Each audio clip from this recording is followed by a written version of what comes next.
Shri Venkateswara gold తాకట్టులో ఉన్న మీ బంగారాన్ని విడిపించి కొనబడును.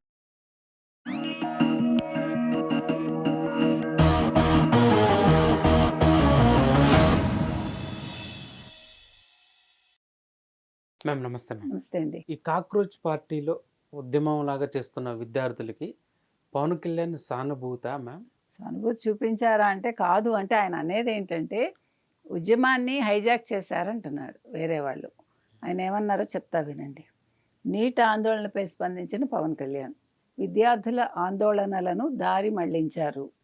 విద్యార్థుల ఆందోళనను విభజన శక్తులు హైజాక్ చేశాయి. ప్రజాస్వామ్య నిరసనను హింసాత్మకంగా మార్చాలని చూశారు. దేశ వ్యతిరేక నినాదాలకు చోటు లేదు. ప్రజాస్వామ్య నిరసనకు నా మద్దతు ఉంటుంది. సో దేశ వ్యతిరేక కార్యకలాపాలకు నేను వ్యతిరేకం పవన్ కళ్యాణ్. సో ప్రజాస్వామ్యబద్ధంగా మీరు నిరసన చేస్తే తప్పకుండా నా సపోర్ట్ ఉంటుంది, లేదంటే ఉండదని చెప్పారు. సో దీన్ని బట్టి ఏమర్థమవుతోంది, సాధారణంగా మొదలైన ఒక నిరసన అది ఇవాళ ప్రజా వ్యతిరేక ఉద్యమంలో తయారైంది, దేశ వ్యతిరేక ఉద్యమంలో తయారైంది. లేకపోతే అక్కడ జిహాద్ గురించి మాట్లాడటం ఏంటి? మనం మొన్న చూసాం కదా. అంటే ఎవరికి వాళ్ళు వాళ్ళ భావజాలాన్ని అందులో చొప్పించేస్తున్నారు. ఇప్పుడు నిజంగా అభిజిత్ దీప్కి ఆలోచించాలి, ఇది ఎటు వెళ్తోంది కదా. ఆయన సీరియస్గా ఆలోచించుకోవాలి, అయితే ఇబ్బందుల్లో పడతాడు అతను. ఇప్పుడు ఆయన ఒక కాక్రోచ్తో పోల్చినందుకు సీజే చీఫ్ జస్టిస్ ఇది మొదలుపెట్టారు కరెక్టే, కానీ మీ వెనకాల ఎవరున్నారు, మీకు ఫండింగ్ ఎవరు చేస్తున్నారు? నిన్న వాళ్ళు భోజనాలు మేము పెడుతున్నామని చెప్పారు పంజాబ్ వాళ్ళు. సో ఇప్పుడు ఎవరెవరు ఉన్నారు వీళ్ళ వెనకాల, ఎందుకున్నారు, వాళ్ళ ఉద్దేశం ఏంటి, దేశాన్ని ఎట్లా వీళ్ళు విభజించాలనుకుంటున్నారు, నేపాల్ తరహాలో ఎందుకు చేయాలనుకుంటున్నారు? ఎందుకంటే మనది ప్రజాస్వామ్యబద్ధమైన దేశం మంది. ఇన్ని వందల భాషలు ఉన్నాయి మనకి, ఇంచుమించు 1400 చిల్లర ఉన్నాయండి మన 1460 ఎన్నో భాషలు భారతదేశంలో.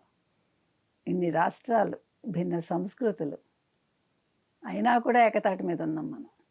సో దీని మీద అభిజిత్ దీప్కి ఆలోచించుకోవాలి, నేను ఎందుకు మొదలుపెట్టాను, ఈ ఉద్యమం ఎటు మళ్ళుతోంది, ఇవాళ కాంగ్రెస్ ఎందుకు సపోర్ట్ చేస్తోంది, నిన్నటి వరకు గమ్మునుందిగా. ఇవాళ వాళ్ళు దీని నుంచి ఏమి రాజకీయ లబ్ధి పొందాలనుకుంటున్నారు? సో పవన్ కళ్యాణ్ చెప్పినట్టుగా ప్రజాస్వామ్యయుతంగా చేస్తే ఎవరైనా సపోర్ట్ చేస్తారు. జగన్మోహన్ రెడ్డి ఒక ట్వీట్ చేశాడు కదా, నా సపోర్ట్ అని. వెంటనే వీళ్ళందరూ మొదలుపెట్టారు వైసీపీ వాళ్ళు, కూటమి ఎందుకు మాట్లాడటం లేదు. మీరు మాట్లాడండి, మీకు నచ్చితే. కూటమి గురించి మీకెందుకు? కూటమి అన్నప్పుడు ఎన్డీఏలో ఉంది, అది మీరు ఎక్కడున్నారో మీకు తెలియదు. ఇప్పుడు మీ జగన్మోహన్ రెడ్డి కళ్ళ వెళ్ళ పడుతున్నాడు దేనికి? మోదీ అపాయింట్మెంట్ కోసం, అమిత్ షా అపాయింట్మెంట్ కోసం. దేనికి? ఈడీ తాడేపల్లి తలుపులు తడుతుందని. కాబట్టి అవి చూసుకోండి, మనకెందుకు ఇవన్నీ. మైనర్ బాల్డ్కి బండి ఇచ్చారా, మైనర్ బాల్డ్ ఎవరిని చంపేశాడు, పాపం పిల్లోడు. రేపొద్దున పాపం కాకుండా జగన్మోహన్ రెడ్డి చూసుకోవాలి. అందుకని ఇవి కాదండి, ఏదైనా ప్రజాస్వామ్యతంగా చేయాలి, పబ్లిక్ని ఇబ్బంది పెట్టద్దు. నిన్న చూసారా మీరు హైదరాబాద్లో ఏం జరిగిందో? కాంగ్రెస్ బీజేపీ కొట్టుకుంటే ట్రాఫిక్ జామ్ అయింది. ప్రజలు ఎంత ఇబ్బంది పడ్డారు. వీళ్ళని మనం ఎందుకు ఎన్నుకుంటున్నాం? దీనికంటే అసలు ఎమర్జెన్సీ పెడితే పోతుంది, లేదు రాష్ట్రపతి పాలన విధించండి అని ప్రజలు కోరుకుంటున్నారు. అంత స్థితికి రాకూడదు అది.